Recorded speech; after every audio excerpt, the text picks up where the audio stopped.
नमस्कार। क्या कोई यहाँ है, मुझे देख पा रहा है? 7 बज चुके हैं और लाइव सत्र आरंभ हो चुका है। आज्ञा हो अगर अर्पणा जी की, तो मैं अपनी बात आरंभ करूं। एक कोई व्यू मुझे दिखाई दे रहे हैं, कोई जुड़ी हैं बहन या भाई, जो भी जुड़े हैं उन सभी को सादर अभिनंदन। और जैसा मुझे आदेश हुआ है गृह स्वामिनी की तरफ से कि आपको 7 बजे आरंभ करना है, मैंने 7 बजे अपना वीडियो आरंभ कर लिया है। और यदि आपकी अनुमति हो तो मैं अपनी बात को शुरू करूं। सबसे पहले तो अर्पणा जी की इस पहल का मैं स्वागत करना चाहूँगी, बहुत बहुत अभिनंदन करना चाहूँगी कि अर्पणा जी ने एक बहुत खूबसूरत सप्ताह दिनकर जी के नाम किया। दिनकर जी का जन्म भी सितंबर का है, 23 सितंबर का, जिसकी बात मैं अब करूँगी। और इस सप्ताह को मनाने की जो शानदार पहल गृह स्वामिनी पत्रिका की तरफ से हुई है वो बहुत ही सराहनीय है और निश्चित रूप से इसकी श्लाघनीय प्रयास ही इसे कहा जाएगा। आप में से कोई अगर मैसेज करके मुझे बता सके कि मेरी आवाज़ आप तक पहुंच रही है, क्योंकि मैं नहीं जानती कि जो मैं बोल रही हूँ आप सुन पा रहे हैं या नहीं। यदि नहीं आ रही हो तो आप बताइएगा। आप कुछ नहीं कह रहे हैं तो मैं ये समझती हूँ कि शायद मेरी आवाज़ अच्छे से आप तक पहुँच पा रही होगी। तो आइए सबसे पहले श्रद्धांजलि देना चाहूँगी रामधारी सिंह दिनकर साहब को, जो ओतप्रोत थे देशभक्ति की भावना के साथ। और ये वो लोग हैं जिन्होंने एक माहौल बनाया था औपनिवेशिक भारत में, और उस माहौल को इस तरह से गढ़ा, इनकी कलम उसकी दिशा में चली कि स्वतंत्रता को प्राप्त करने में जो हमारे लीजेंडरी हीरोज़ थे, जो हमारे नायक थे, उन्हें उत्प्रेरक के रूप में इनकी कलम ने काम किया। उनको उत्साह से लबरेज करने का काम इनकी कलम ने किया। और ऐसे ही व्यक्ति थे रामधारी सिंह दिनकर। व्यक्ति तो क्या, बहुत बड़ी शख्सियत थे जिनके बारे में बात करने में ही अपने आप में गर्व की अनुभूति होती है। हिंदी के सुविख्यात कवि रामधारी सिंह दिनकर का जन्म 23 सितंबर 1908 में ज़िला मुंगेर, बिहार में हुआ।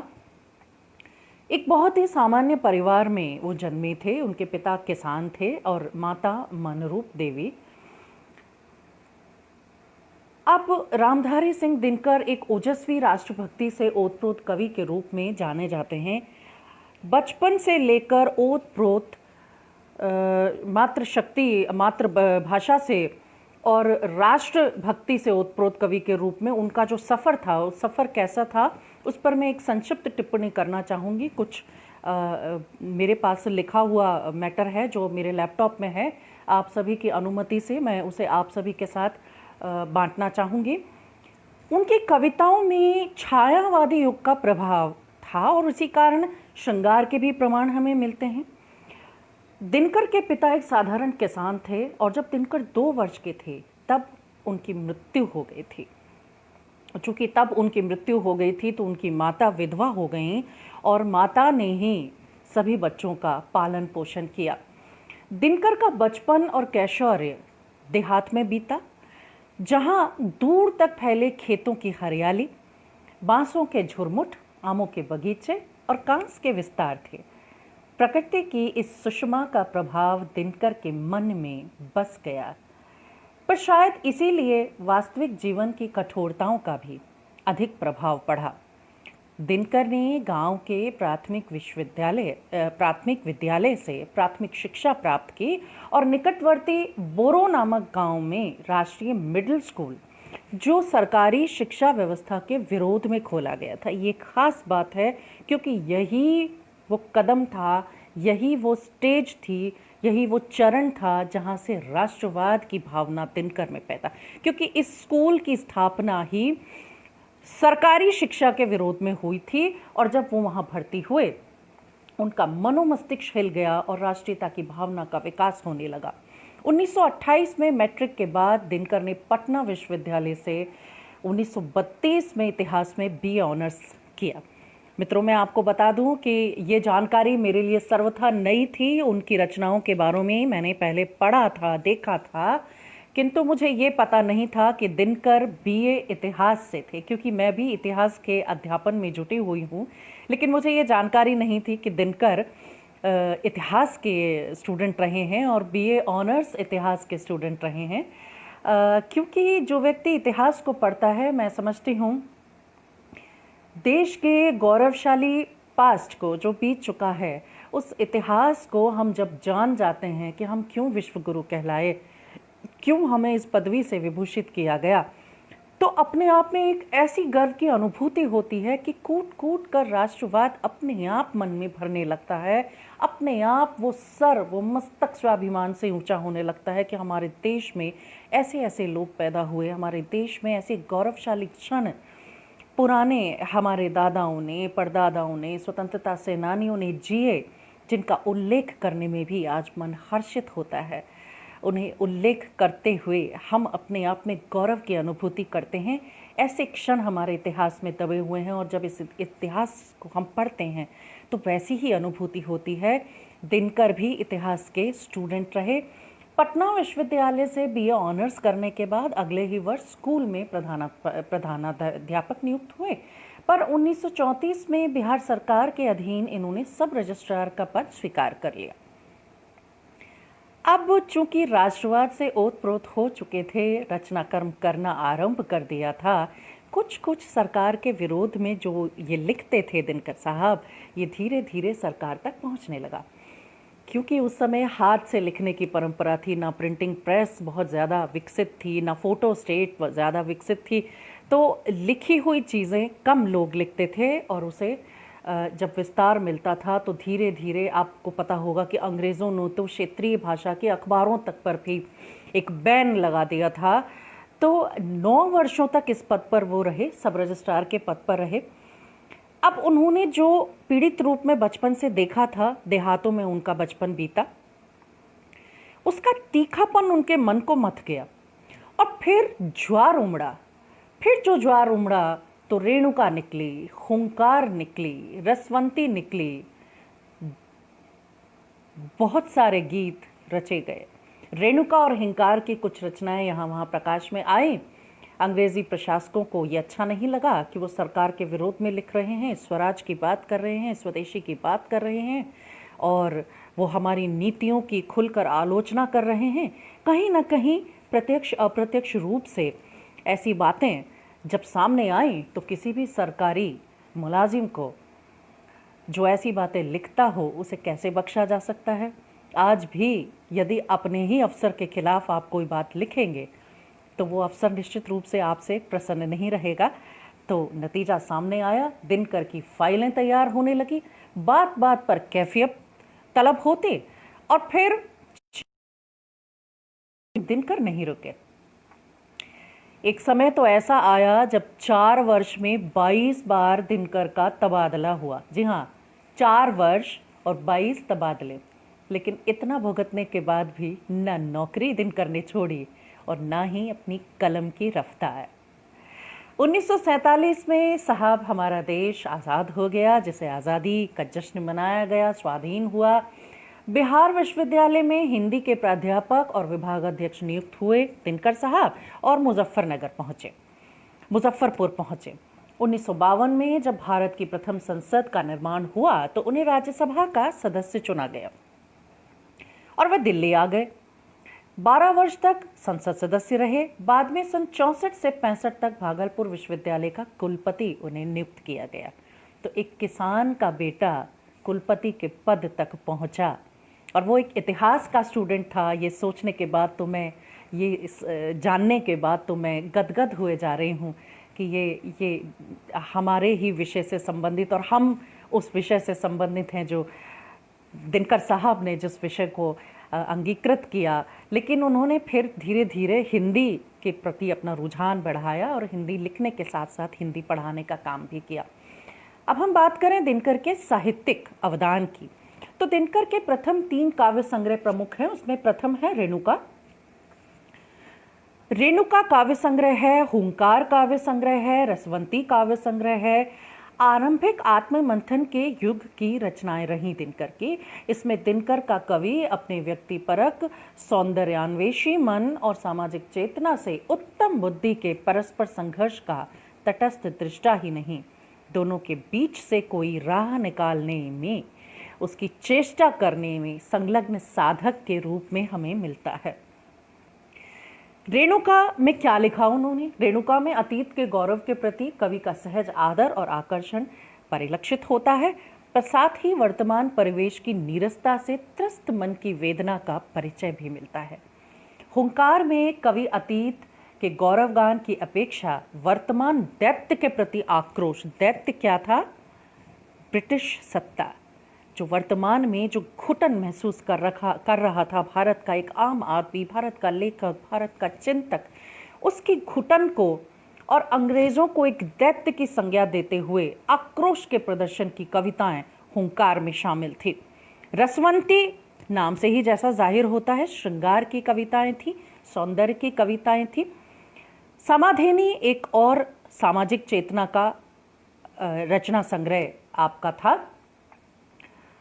इसके अलावा उन्होंने कुरुक्षेत्र 1946 में, रश्मिरथी 1952 में और उर्वशी 1961 में इन काव्य रचनाओं की भी रचना की। ये काव्य संग्रह थे, प्रबंध काव्य थे।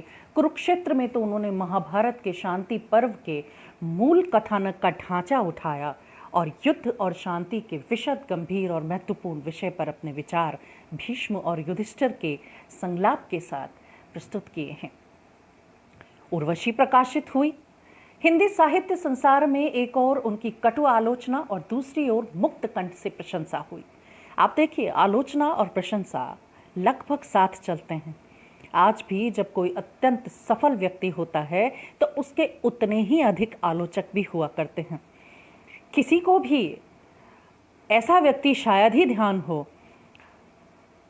जिसने आलोचकों का एक गुट तैयार ना किया हो। वो स्वयं नहीं तैयार करता, अपने आप तैयार हो जाते हैं। और जितनी सफलता के कदम आप चूमते चले जाते हैं, उतने ही बड़े बड़े आलोचक आपके बनते चले जाते हैं। तो यही चीज़ दिनकर साहब के साथ थी। जिन लोगों को आज हम पूजते हैं, उन्होंने अपने जीवन में क्या फेस किया, ये देखने के लिए हमें उनकी जीवनियों पर जाना ज़रूरी है। और मैंने भी उनकी जीवनी का एक संक्षिप्त सा अध्ययन यहाँ लाइव आने से पहले किया, तो मुझे पता चला मैं जितना जानती थी उससे अधिक जानने का प्रयास भी इस बहाने मैंने किया, और इसका पूरा श्रेय जाता है अर्पणा जी को। तो बड़ी प्यारी सखी हैं मेरी और बहुत भरोसा करती हैं मुझ पर। उनकी ये बात मुझे बहुत अच्छी लगती है, और उस बहाने मैं साहित्य में और गहरे डूबने का प्रयास भी कर चुकी हूँ। 2-3 बार प्रेमचंद जयंती पर भी उन्होंने मुझे याद किया था, और अब इस सप्ताह में उन्होंने मुझे याद किया, तो मैंने अध्ययन और गहराई से साहित्य के प्रति किया। हालांकि हिंदी साहित्य मेरा विषय कभी नहीं रहा, मैं अंग्रेजी साहित्य की छात्रा रही बीए तक, किंतु मेरा रुझान अंग्रेजी से अधिक हिंदी में रहा, और मेरी कलम अंग्रेजी में तो चलती ही है लेकिन सर्वाधिक हिंदी में चली। तो साहब, दिनकर साहब की हम बात कर रहे थे कि मुक्त कंठ से प्रशंसा होती थी, दूसरी तरफ उनकी आलोचना होती थी, लेकिन वो नहीं घबराते थे। धीरे धीरे स्थिति सामान्य हुई। काव्य नाटक को दिनकर की कवि प्रतिभा का चमत्कार माना गया। उर्वशी की बात कर रही हूं मैं। इस वैदिक मिथक के माध्यम से देवता व मनुष्य, स्वर्ग व पृथ्वी, अप्सरा व लक्ष्मी, काम अध्यात्म के संबंधों का अद्भुत विश्लेषण किया है। रे रोक युधिष्ठिर को न यहाँ, जाने दे उनको स्वर्ग धीर, पर फिर हमें गांडीव गदा, लौटा दे अर्जुन भीम वीर। ये हिमालय से रचनाएं मैंने आपके समक्ष प्रस्तुत की हैं। क्षमा शोभती उस भुजंग को जिसके पास गरल हो, गरल का मतलब विष हो, जहर हो। क्षमा शोभती उस भुजंग को, उस सर्प को, भुजंग का अर्थ है सर्प। क्षमा शोभती उस भुजंग को जिसके पास गरल हो, उसको क्या जो दंतहीन विषहीन विनीत सरल हो, उसको क्या जो दंतहीन विषहीन विनीत सरल हो। ये कुरुक्षेत्र से ये पंक्तियां मैंने चुनी हैं आपके समक्ष रखने के लिए। मैत्री की राह बताने को, सबको सुमार्ग पर लाने को, दुर्योधन को समझाने को, भीषण विध्वंस बचाने को, भगवान हस्तिनापुर आए, पांडव का संदेशा लाए। रश्मिरथी जो उनका एक संग्रह था, उसमें से ये पंक्तियाँ, और ये मैंने भारत कोश.com से ये पंक्तियाँ मुझे उपलब्ध हुई, जो मुझे लगा कि आप लोगों के साथ मैं अपने लाइव सेशन में बांटूंगी, और मैं समझती हूँ कि आपको पसंद आया होगा। जो दिनकर का जो साहित्यिक अवदान के बारे में मैंने बात की, क्रांतिकारी कवि थे दिनकर। क्रांति, राष्ट्रभक्ति, ओजस्विता कूट कूट कर भरी थी उनमें। सरकारी नौकर होने के बावजूद, 22-22 तबादले झेलने के बावजूद भी उनकी कलम नहीं डिगी, वो नहीं डिगे। हिंदी साहित्य में उन्होंने न सिर्फ वीर रस के काव्य को एक नई ऊंचाइयां दी, बल्कि अपनी रचनाओं के माध्यम से राष्ट्रीय चेतना का भी सृजन किया। इसकी एक मिसाल 70 के दशक में संपूर्ण क्रांति के दौर में मिलती है। दिल्ली के रामलीला मैदान में लोकनायक जयप्रकाश नारायण ने हजारों लोगों के समक्ष दिनकर पीक की पंक्ति, सिंहासन खाली करो कि जनता आती है, सिंहासन खाली करो कि जनता आती है, का उद्घोष किया और तत्कालीन सरकार के खिलाफ विद्रोह का शंखनाद किया। मौजूदा दौर के मशहूर कवि प्रेम जन्मेजय भी मानते हैं कि दिनकर ने गुलाम भारत और आज़ाद भारत दोनों में अपनी कविताओं के जरिए क्रांतिकारी विचारों को विस्तार दिया। भाषा के साथ बातचीत में जन्मेजय कहते हैं कि आज़ादी के समय और चीन के हमले के समय दिनकर ने अपनी कविताओं के माध्यम से लोगों के बीच राष्ट्रीय चेतना को बढ़ाया, और दिनकर आज और अधिक, जिसे मैं कहूँ, प्रासंगिक हो जाते हैं जब हाल ही में भारत चीन के साथ सीमा विवाद में उलझा। जब चीन सीमा पर गुर्राया तो दिनकर की वो कविताएं पुनः जीवंत रूप में सामने आती हैं, और दिनकर की जयंती सप्ताह का ऐसे समय में मनाया जाना अपने आप में एक बहुत ही सुंदर विचार है और बहुत ही सुंदर कदम है। अब बेगूसराय जिले में उनका जन्म हुआ। हम जानते हैं बिहार के रहने वाले थे दिनकर, और बिहार के देहातों में उन्होंने अपना सारा काम किया। उन्होंने अपनी पढ़ाई लिखाई वहाँ से की, उसके बाद वो वहीं से नौकरी उन्होंने की। दिल्ली तो वो बहुत बाद में आए। छात्र जीवन में इतिहास के अलावा राजनीतिक शास्त्र और दर्शन शास्त्र जैसे विषयों को वो पसंद करते थे। हालांकि बाद में उनका झुकाव साहित्य की ओर हुआ। अल्लामा इकबाल और रविंद्रनाथ टैगोर को वे अपना प्रेरणा स्रोत मानते थे, और आपको ये जानकर बहुत खुशी होगी कि रविंद्रनाथ टैगोर की बांग्ला की कुछ कविताओं का अनुवाद भी दिनकर साहब ने किया। दिनकर का पहला काव्य संग्रह विजय संदेश वर्ष 1928 में प्रकाशित हुआ। इसके बाद उन्होंने कई रचनाएं की। उनकी कुछ प्रमुख रचनाएं परशुराम की प्रतीक्षा, हुंकार और उर्वशी हैं। उन्हें वर्ष 1959 में साहित्य अकादमी पुरस्कार से नवाजा गया। ये एक सबसे बड़ा पुरस्कार होता है किसी भी साहित्यकार के लिए, और रामधारी सिंह दिनकर इस पुरस्कार के अधिकारी बने सन 1959 में। इसके अलावा पद्म भूषण से भी सम्मानित हुए दिनकर। राज्यसभा के सदस्य रहे। 72 में उन्हें ज्ञानपीठ सम्मान दिया गया। ज्ञानपीठ सम्मान मिलना अपने आप में एक बहुत बड़ी उपलब्धि किसी भी रचनाकार के लिए होती है। अप्रैल 1974 में हमने दिनकर को खो दिया। दिनकर ने अपनी ज़्यादातर रचनाएं वीर रस में की। इस बारे में भी जन्मेजय कहते हैं कि भूषण के बाद दिनकर ही एकमात्र ऐसे कवि रहे जिन्होंने वीर रस का खूब इस्तेमाल किया। वह एक ऐसा दौर था जब लोगों के भीतर राष्ट्रभक्ति की भावना जोरों पर थी। दिनकर ने उसी भावना को अपनी कविता के माध्यम से आगे बढ़ाया। वह जन कवि थे, इसीलिए उन्हें राष्ट्र कवि भी कहा गया। देश की लड़ाई में दिनकर ने अपना योगदान दिया। वे बापू के बहुत बड़े मुरीद थे।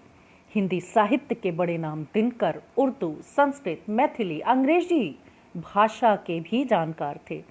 आप ये देखिए कि आज के दौर में एक कॉलम होता है हमेशा, लैंग्वेजेस नोन, उसमें अधिक से अधिक 2 या 3 लैंग्वेजेस लिखने वाले व्यक्ति को भी बहुत हम टैलेंटेड और प्रतिभावान मान लेते हैं। एक दौर था जब 5-5, 6-6 भाषाओं पर कमांड हुआ करता था। 5-6 तो मिनिमम हुआ करती थी, 12-12 भाषाओं पर कमांड। फारसी अक्सर आया करती थी। अब आप सोचिए कि जब रविन्द्रनाथ टैगोर की बांग्ला से अनुवाद उन्होंने किया, दिनकर जी ने जब अनुवाद किया, तो इसका मतलब बांग्ला पर भी उनका पूरा अधिकार था, हिंदी पर भी उनका पूरा अधिकार था, और यहाँ हम जान रहे हैं कि उर्दू, संस्कृत, मैथिली, अंग्रेजी के भी वे अच्छे जानकार थे। 1999 में एक बहुत बड़ा इवेंट हुआ, एक बहुत बड़ी घटना घटी, और वो सबसे बड़ी घटना एक व्यक्ति को जो अमर कर देती है, वो घटना थी डाक टिकट का जारी होना। तो दिनकर के नाम से भारत सरकार ने डाक टिकट जारी किया, और इन्हीं शब्दों के साथ दिनकर को श्रद्धांजलि देती हूँ, अभिवादन करती हूँ उस हस्ती को जिसके कारण आप और हम आज रूबरू बैठे हैं, हम उनका सप्ताह मना रहे हैं। हालांकि ये बातें मुझसे पूर्व, आज अंतिम दिन है इस सप्ताह का, 23 सितंबर उनका जन्मदिवस हुआ करता है, जयंती हुआ करती है। तो चूँकि इस पर बात पहले हो गई होगी, क्योंकि ज्योतिर्मया ठाकुर जी यहाँ थी इंग्लैंड से, और भी कई रचनाकार यहाँ मुझसे पहले, ममता कालिया जी, मुझे मालूम चला कि ममता कालिया जी भी यहाँ आई थी, हालांकि मैं चूक गई उन्हें सुनने से, किंतु उन सब लोगों ने भी ये सारी बातें की होगी। लेकिन मुझे भी शुरू करने से पहले लगा कि मैं एक छोटा सा जीवन वृत्तांत थी, तो संक्षिप्ततम है, बहुत छोटा है, बहुत सारी बातें हैं करने के लिए, लेकिन चूंकि मुझे अपना रचना पाठ करने के भी आदेश अर्पणा जी की तरफ से मिले हैं, तो अब आप सबकी अनुमति लेकर मैं कुछ अपनी रचनाओं का पाठ इस मंच से करना चाहूँगी। मैं शुरू करूँगी कवि और कलम से, और मैं अंत भी अपनी रचनाओं का आज इस लाइव सेशन में कवि और कवि मन पर ही इसे ख़त्म करने का मेरा प्रयास रहेगा। इस बीच जो कविताएं कुछ मैंने चुनी हैं, मेरा जी रफ़ू की हुई ज़िंदगी 2017 में आया संग्रह है ये। इसी संग्रह से कुछ रचनाएं मैं आप तक प्रेषित करूंगी, संप्रेषित करने का प्रयास करूंगी। जो पहली रचना है उसका शीर्षक है कलम मेरी पतवार। कलम मेरी पतवार। किताबों में लिखते लिखते कलम पुरानी हो चली थी। किताबों में लिखते लिखते कलम ही वही बरसों से लिखे जा रहे थे परंपराओं के गीत। वही बरसों से लिखे जा रहे थे परंपराओं के गीत, कुछ पुराने साज और वही सुनाया हुआ संगीत। कुछ पुराने साज और वही सुनाया हुआ संगीत। कलम पुरानी, साज पुराने, कोई तो करे पहल।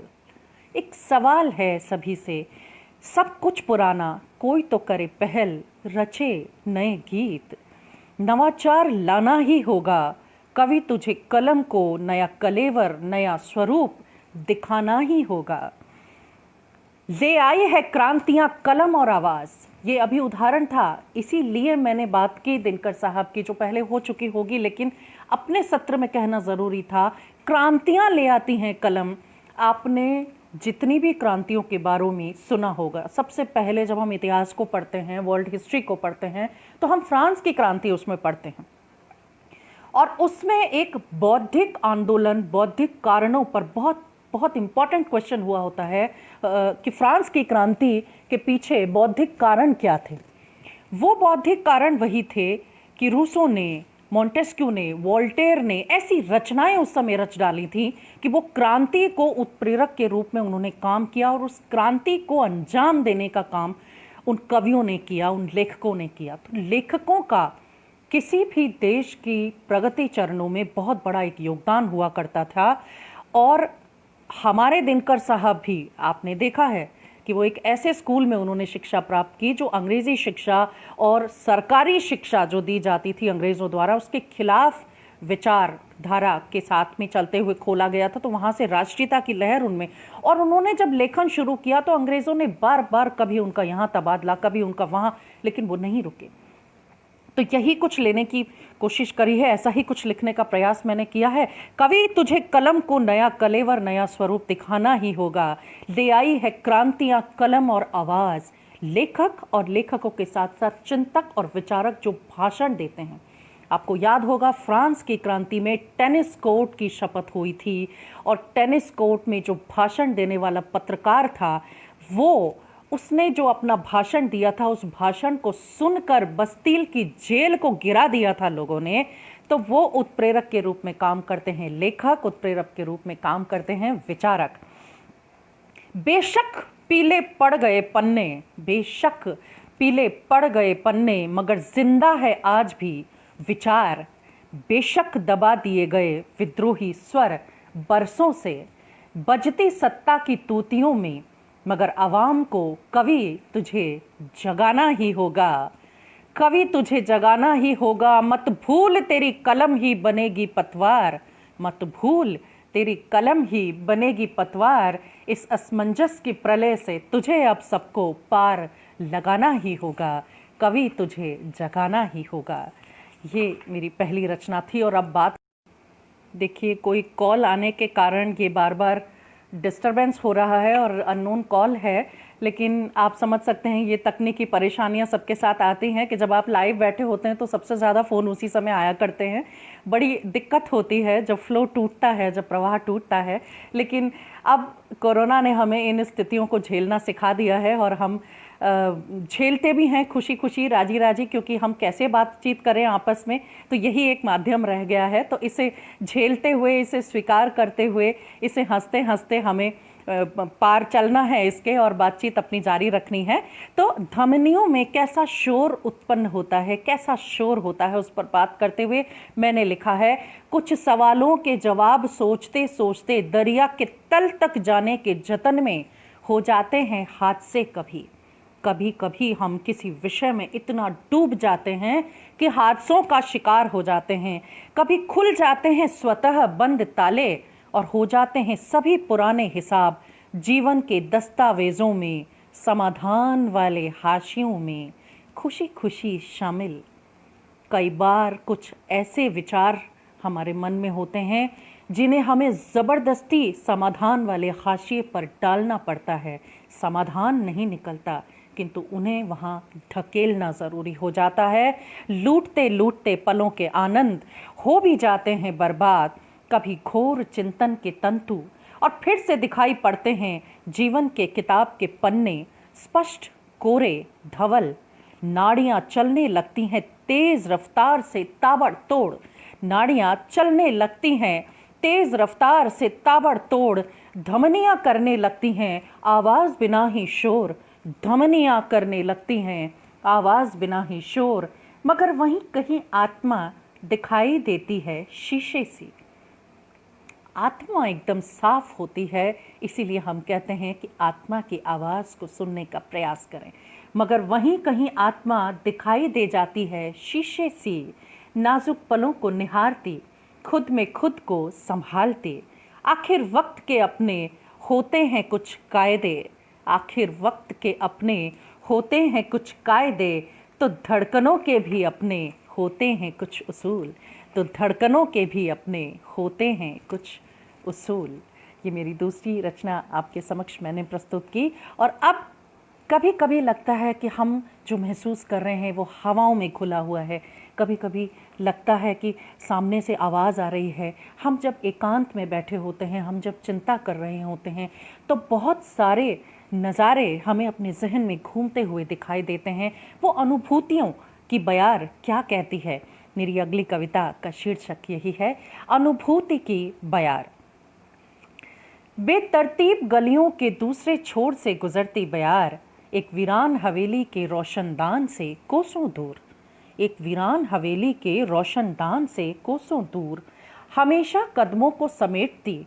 छत पर न जाने कितने कबूतरों का दाना अपनी दिशा से बिखेरती, छत पर न जाने कितने कबूतरों का दाना अपनी दिशा से बिखेरती।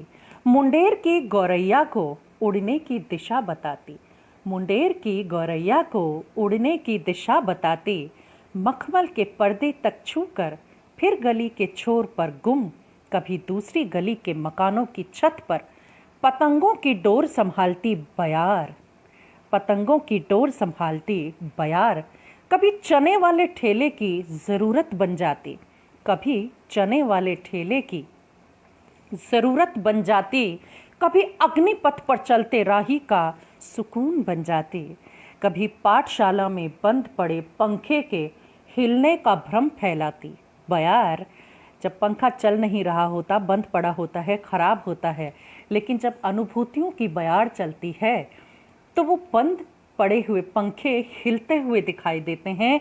पाठशाला के बंद पड़े पंखे के हिलने का भ्रम फैलाते, मगर जब कभी भेदती बयार वीरान हवेली के द्वार, हमारा दिल, हमारी आत्मा हम अपने आप में कई बार वीरान महसूस करते हैं, मगर जब भेदती बयार वीरान हवेली के द्वार, तो लिख देती संसार प्रेम नव बंधन नव एहसास के दिशा दिशा पैगाम, जब कभी कण कण पर लिख जाती प्रेम बयार अपना नाम।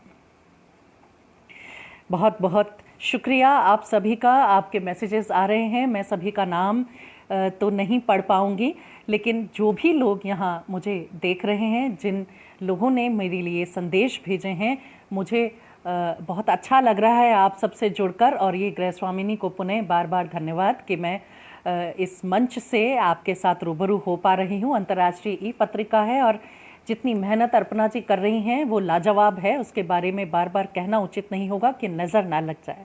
तो अर्पणा जी, विश यू गुड लक। हम सब आपके साथ हैं, जब भी हमारी ज़रूरत हो आप हमें पुकारिए, हाजिर हैं आपके लिए, जैसे आज। अब आइए सुनते हैं एक और कविता। ये मेरी कविता है महाप्रलय की दस्तक। ये फिर कवि मन की बात की है। हे कवि मन, तो क्यों ना निष्ठुर होता। कवि का मन कितनी भी परेशानियां झेल ले, कितनी भी तकलीफें झेल ले, कितना भी विरोध झेल ले, लेकिन वो निष्ठुर नहीं होता। तो पूछने का प्रयास किया गया है, हे कवि मन, तो क्यों ना निष्ठुर होता, जग की थोथी बातें सुन। हे कवि मन, तो क्यों न तनिक घबराता, महाप्रलय की दस्तक सुन। हे कवि मन, तो क्यों है अडिग रहता, सदियों से साहस गीत सुनाता। हे कवि मन, तो क्यों हो जाता अविचल, अनंत थाम लेता ज्वालामुखी के पिघलते लावे को। हे कवि मन, रहना तो सदा खड़ा, चित चोर सा मनमीत सा, विराट रूप ने अपने शब्द ऐरावत तेरे, शब्द ऐरावत तेरे, कलम तेरी हथियार, घोर घटा है दानवी, जग में फैला अहंकार, जग में फैला अहंकार। श्रेष्ठ को पछाड़ने को होड़ लगी युग युग हर बार।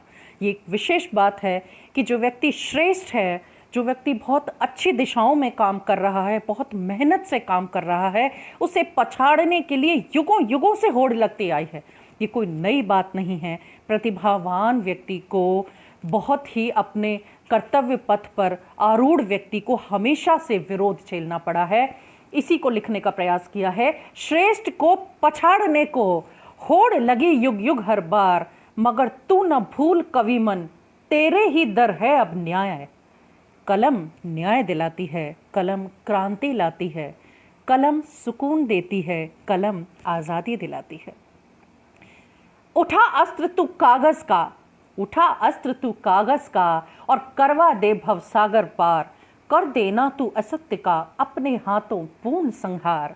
वज्र थामे कलम की और स्वतंत्र कर देना विचार, और स्वतंत्र कर देना विचार। और अब आइए बात करें, जैसे श्रृंगार की बात की थी दिनकर जी ने, श्रृंगार तो नहीं लेकिन प्रेम की बात मैं करती हूँ। नेह के परिंदे, नेह के परिंदे, ये मेरी रचना का शीर्षक है। किसी शाम का किस्सा नहीं, किसी शाम का किस्सा नहीं, ये बात है हर शाम की, ये बात है हर शाम की। वो डूब रही थी रोज की तरह, और साथ में पहचान मेरी, और साथ में पहचान मेरी। सिलसिलों की बाढ़ में डूबे कई अश्रु पर बह न सके, सिलसिलों की बाढ़ में डूबे कई अश्रु पर बह न सके। हादसों की शिला से टकरा जख्म जिए पर कह न सके, हादसों की शिला से टकरा जख्म जिए पर कह न सके।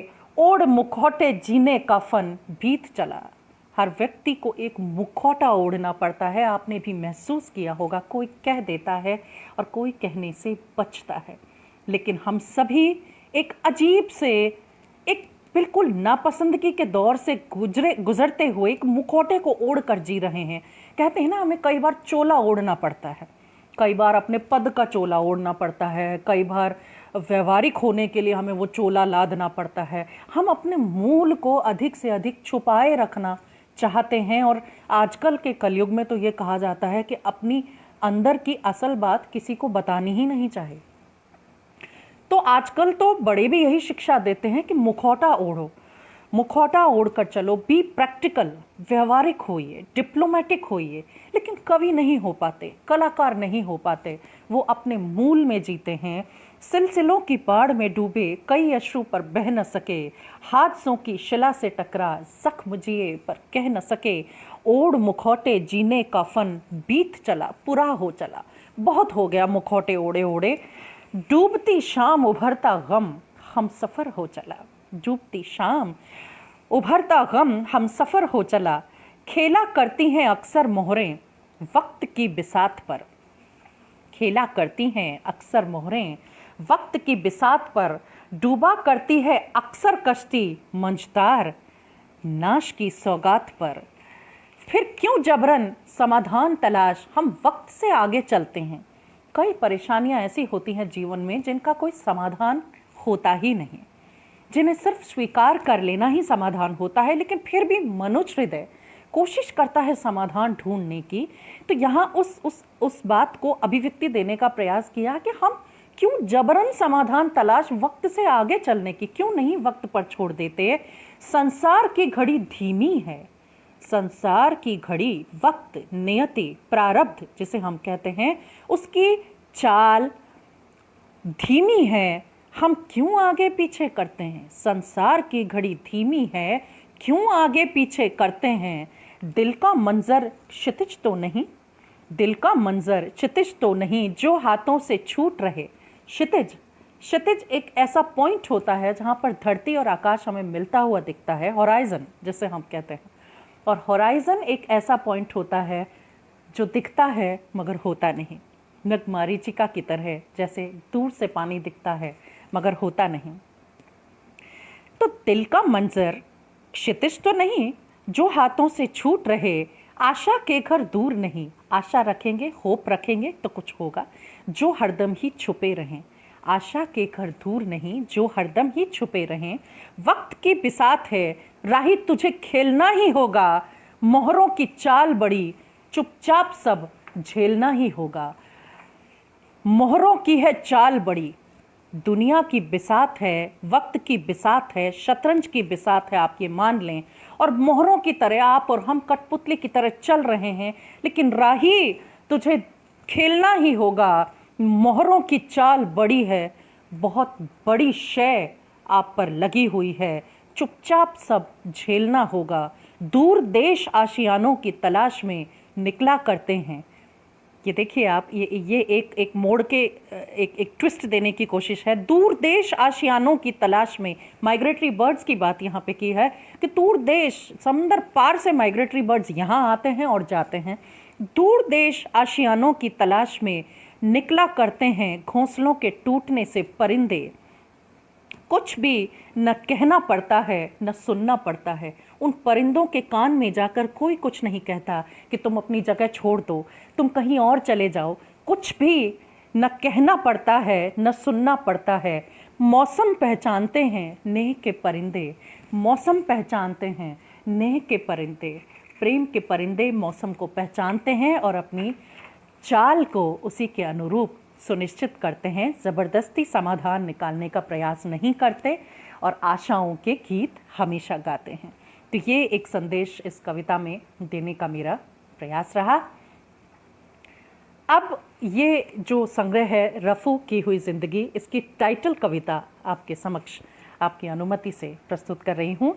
रफ़ू की हुई ज़िंदगी।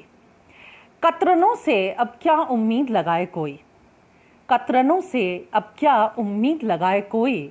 जिसको जितना चाहिए था ले चुका, जिसको जितना चाहिए था ले चुका। चीथड़ों में भी ढक सकने को जख्म अपने, चीथड़ों में भी ढक सकने को जख्म अपने। लुट कर वो मासूम चाहने लगा पर कह न सका। क्या जाने कभी कोई मखमल सा रिश्ता, क्या जाने कभी कोई मखमल सा रिश्ता लगा जाए पैबंद फटे चीर। क्या पता कोई रिश्ता, अनजान रिश्ता आ जाए और वो मखमल की तरह एक पैबंद लगा जाए रफ़ू की हुई ज़िंदगी में। हर व्यक्ति, मेरा दावा है कि हर व्यक्ति अपने जीवन में रफ़ू करके आगे चल रहा है। कोई ऐसा व्यक्ति मुझे तो आज तक नहीं मिला जिसने जीवन में दुख का वर्ण नहीं किया हो। किसी न किसी मोर्चे पर वो पीड़ित है, वो दुखी है, और वो उसे सी कर रफू करके, पुराने ज़माने में जब कपड़ा फट जाया करता था तो उसे रफू करके दोबारा यूज़ कर लिया जाता था। आज तो हम उठा के फेंक देते हैं, आज तो यूज़ एंड थ्रो का ज़माना है। लेकिन एक दौर था जब रफू कर पैंट अगर फट जाती थी, टेलर के पास उसे रफू पर डाल दिया किया जाता था और वो रफू करके वापस उसे पहना जाता था, तो पता नहीं चलता था, धागे में धागे मिलाए जाते थे।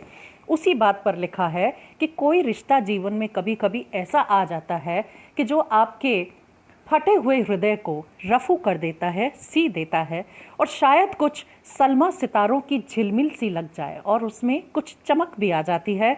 कीमत एहसासात की तार तार हुए कीमती नाजुक चाहत के धागों पर, फिर रंगों की छींट सी दुकान रंगरेज, फिर रंगों की छींट सी दुकान रंगरेज आ जाए बहार से ओढ़कर, शायद सूखे टाट का दुशाला ही तनिक, शायद सूखे टाट का दुशाला ही कोई तनिक दे जाए मंजिल सर्द हवाओं के मौसम में, साथ होने की राह में गर्माहट से, साथ होने की राह में गर्माहट से।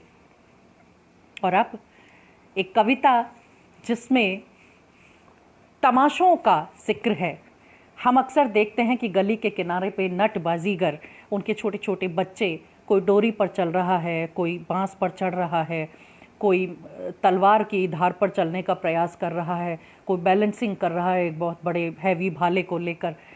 एक तमाशा जो सड़क के किनारे होता है, लेकिन एक तमाशा वो होता है जिसे आप और हम जी रहे हैं।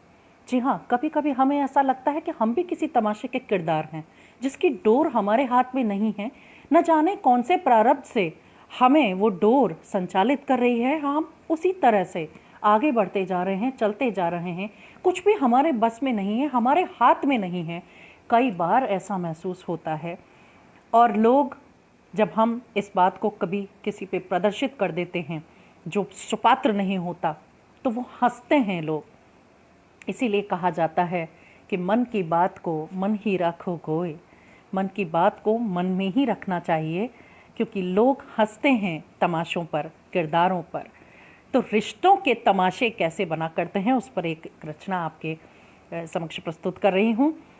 हंसते हैं लोग, गुनगुनाते हैं, साथ साथ तमाशे के किरदार के, झलक देखने को बिच बिच जाते हैं, झलक देखने को बिच बिच जाते हैं उसकी, जब छा जाता है वो सफलता के आसमान पर। जो व्यक्ति अत्यंत सफल होता है, उसकी एक झलक पाने के लिए बिछने को तैयार होते हैं लोग, साथ उसके होने को मानते हैं जीवन की पूर्णता। उसका सानिध्य, उसकी दोस्ती, उसका प्रेम, उसकी निकटता यदि प्राप्त हो जाती है तो उसे अपने जीवन की पूर्णता मानते हैं। चलता है जब वह तमाशा सफलतापूर्वक, वो तमाशा जब तक चलता रहता है सफलतापूर्वक, भूल जाते हैं गम अपने उसके आह्वान पर, रह रह कर पाते हैं अपनी अनंत पीड़ाओं से खुद को कुछ देर को बाहर। उस सफल व्यक्ति को सुनकर, अक्सर देखकर, अक्सर लोग कहते हैं कितनी किस्मत अच्छी पाई है इसने। या कुछ लोग जो और गूढ़ अध्ययन करते हैं वो ये कहते हैं कि इस व्यक्ति ने कितनी मेहनत की होगी यहाँ पहुँचने के लिए, और कुछ देर के लिए अपनी पीड़ाओं को भूल जाते हैं, बना अरमानों के उस जैसी ऊंचाइयों के महल सपनों में, और अपने लिए भी ये महसूस करते हैं कि काश हम भी वहाँ पहुँचते। बना अरमानों के उस जैसी ऊंचाइयों के महल सपने में, देखते हैं उसके मुकाम को, पूछते हैं इष्ट अपना पाने को वैसा जीवन, मगर वैसा ही जीवन पाने की बात करते हैं कि काश ऐसा हमारे साथ भी होता, काश मैं भी ऐसा होता या होती। मगर फिर क्यों भूल जाते हैं कि अपने आप के अंधेरों से कितना लड़कर निकला होगा वो। क्यों नहीं समझना चाहते कि कितनी अंधेरी सुरंगों से निकला होगा वो, निजात पाने को गम के गहरे सागर में, औरों को निजात दिलाने इस जहर से। बन गया हो शायद कोई खुद में एक तमाशा, उस तमाशे के पीछे की हकीकत जानने की कोई कोशिश नहीं करता। सब यही जानते हैं कि हम उस जैसे क्यों नहीं बन गए, या हम उस जैसे बन जाएं। लेकिन नहीं जानना चाहते कि उसके पीछे का जहर, उसके पीछे का दर्द क्या है। बन गया हो शायद कोई खुद में एक तमाशा या सबब तमाशे का, क्यों नहीं रोते उसके अंधेरों में उसके साथ। कोई उसके अंधेरों में उसके साथ रोना नहीं चाहता। उसकी सफलताओं में जब वो टिमटिमाता है, जब वो जगमगाता है, जब वो झिलमिलाता है, तो उसके साथ लवाजमे में चलते हैं, लेकिन उनमें से कोई भी ऐसा नहीं होता जो अंधेरों में उसके साथ रोता हो। उसकी निजता के फफोलों पर क्यों नहीं लगाते मरहम तब चाहत की, क्यों बस मंच और तमाशा ही रह जाती है उसके वजूद की निशानी। जब तक वो तमाशा करता है तब तक वो सबकी पसंदगी का किरदार होता है। क्यों बस रह जाता है वो बनकर मीठे सुकत तमाशे का एक किरदार। ये एक सवाल पूछते हुए इस कविता का अंत करने की मैंने कोशिश की है कि सिर्फ एक सवाल बनकर क्यों रह जाता है, सिर्फ एक किरदार बनकर क्यों रह जाता है, क्यों संवेदनाओं से परे उस व्यक्ति को समझा जाता है, जबकि हो सकता है कि उसने अपने आप को खड़ा करने के लिए बहुत सी जहरीली बातों को अपने सीने में छुपाया हो। क्यों नहीं जानना चाहते लोग। इसी संदेश के साथ ये कविता मैंने आपके समक्ष रखी। और अब एक और कविता, उसके बाद मैं अपनी अंतिम कविता पर आऊंगी। काल की पदचाप। काल की पदचाप। कभी ज्वालामुखी की आग में तो प्रलय की सुनामी में, कभी ज्वालामुखी की आग में तो प्रलय की सुनामी में, कभी बीते दर्द के पद चिन्हों में, कभी तो पुरानी कोठरी के जालों में घिरा, कभी चट्टानों से सरकती पगडंडी में, कभी दूर से आती सड़क से जुड़ी वो गली, कभी दूर से आती सड़क से जुड़ी वो गली, तेज प्रवाह के झरनों में, कभी लपटों में प्रचंड ज्वालाओं में, कभी काल के आने का वक्त होता नहीं निश्चित कभी। इन सभी रूपों में काल आता है, काल की पदचाप, इसीलिए इस कविता का शीर्षक दिया है। इस तरह से कब काल आ जाएगा हम नहीं जानते। काल के आने का वक्त होता नहीं निश्चित कभी, बस निश्चित होती है उसके होने वाली असीमित हानि। कितनी हानि वो काल करेगा वो निश्चित है, वो तय है, वो प्रारब्ध है कि इतनी हानि होनी है। कभी मानवता को मिटाती काल की पदचाप, लीलती एहसासों की गूंज को, कभी विभत्स काल की ध्वनि, विभत्स काल की ध्वनि, कभी रिश्तों की डोर के खोखलेपन को दर्शाता दुविधा युक्त काल, कभी मजबूत इरादों के किलों में सुराख का प्रयास करता सुनिश्चित है काल, कभी मजबूत इरादों के किलों में सुराख का प्रयास करता सुनिश्चित है काल। यदि जीत है तो निश्चित है निर्दयी काल के साथ लगातार जंग। यदि जीत है, किसी को जीतना है, तो इस निर्दयी काल के साथ उसे निश्चित रूप से एक जंग लड़नी होती है। जो सफल व्यक्ति होते हैं तो इस जंग को लगातार लड़ते हैं। आज एक फेसबुक पोस्ट पर मैं पढ़ रही थी कि उड़ते हुए जो बहुत ऊंचे पक्षी उड़ते हैं वो हमेशा नीचे की तरफ देखते हुए अपनी उड़ान को भरते हैं। और विशेष बात ये होती है कि वो पक्षी अच्छी तरह जानता है कि आसमान में, जब वो बहुत ऊंचे आसमान में पहुंच जाता है तो वहाँ बैठने की जगह नहीं होती।